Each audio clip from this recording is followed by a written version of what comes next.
নমস্কার সবাইকে, পিঙ্কি হেসেল চ্যানেলে আপনাদের স্বাগত জানাই। এই পাতাটাকে আপনারা কি বলে থাকেন?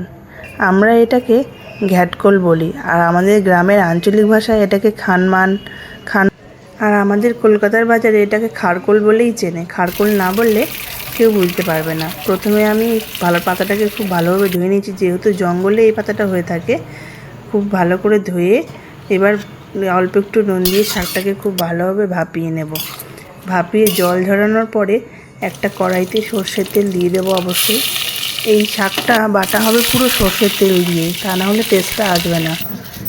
তারপর ভেজে রাখা ওই শুকনো লঙ্কা আর কালো জিরে রসুনটাকে খুব ভালো করে বেটে নেব। তারপরে শাকটাকে দিয়ে দেবো, ভাপিয়ে জল ঝরিয়ে যে শাকটাকে রেখেছিলাম, খারকোল শাকটাকে দিয়ে দেবো, সেটাও ভালোভাবে বেটে নেব। এবারে ওই বেটে রাখা কালো জিরে শুকনো লঙ্কা বাটার সঙ্গে এই শাকটা ভালো করে মিশিয়ে নিয়েছি। কড়াইতে আবারও সর্ষের তেল দিয়ে বাটাটাকে পুরোটাই দিয়ে খুব ভালোভাবে নেড়ে চেড়ে নেব যতক্ষণ না জলটা টেনে আসে।